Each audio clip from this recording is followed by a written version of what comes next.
ඔන්න එහෙනම් ගේම් එක නම් සුපිරියර්ම යනවා දැන් නේ. ඔව් කමෙන්ට් වැටලා තිබ්බා. 1100කට වැඩි වැටලා තිබුණා කමෙන්ට්. 1000 රිප්ලයි නැති කමෙන්ට්ුත් ඒ අතර ගොඩාක් තියෙනවා. ඔව් හැබැයි ගොඩක් ඒවට ගොඩක් කට්ටිය රිප්ලයි කරලා නේ. කරලා තිබුණා. හොඳ ගේම් එකක් තියෙනවා මේ හොඳ තරගයක් තියෙනවා. තරගේ වැඩි අද. මේ ඉතින් බල ඉන්න එපා ගිහලා කමෙන්ට් එකක් දාන්න. කමෙන්ට් එකක් නෙමෙයි ඉතින් කමෙන්ට් ඔයාලට කැමති ගානක් දාන්න මේ කමෙන්ට් ඔය දාන්න symbol තරමට ඔයාලට chance එක තියෙනවා. ඔව් ඔය ඉමෝජි සිම්බල් දානම නම් ඒවා දානකට වඩා පොඩ්ඩක් වචන දෙයක් ටයිප් කරලා දැම්මම හොඳයි නේ. ඔව්. අපිට කියවන්න දෙයක් නැහැ ගියාම ගොඩක් දුරට තියන්නේ අර මේ ඉමෝජි අර ඒ බලන්නේ මොනවද දාලා දෙන්නේ කියලා. බලද්දි තියෙන්නේ ගොඩක් දුරට අරවා තමයි.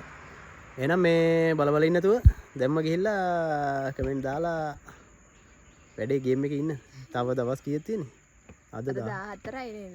තව දවස් 4යි තියෙන්නේ. 18 වෙනිදා හවස 6 වෙද්දී එහෙනම් අපි කමෙන්ට් ඔෆ් කරනවා. හොඳේ. කමෙන්ට් ඔෆ් කළා ඊට පස්සේ අපි වෙනම තෝරලා ආයි වීඩියෝ එකක් ගෙන්න. ඊට කලින් ඉතින් ආයි කොහොමද දැනුවත් කරන්න. ඒ වගේම තමයි දැන් අපි කොහෙද යන්නේ? අපි යනවා පොඩි ගමන. අන්න කිව්වා.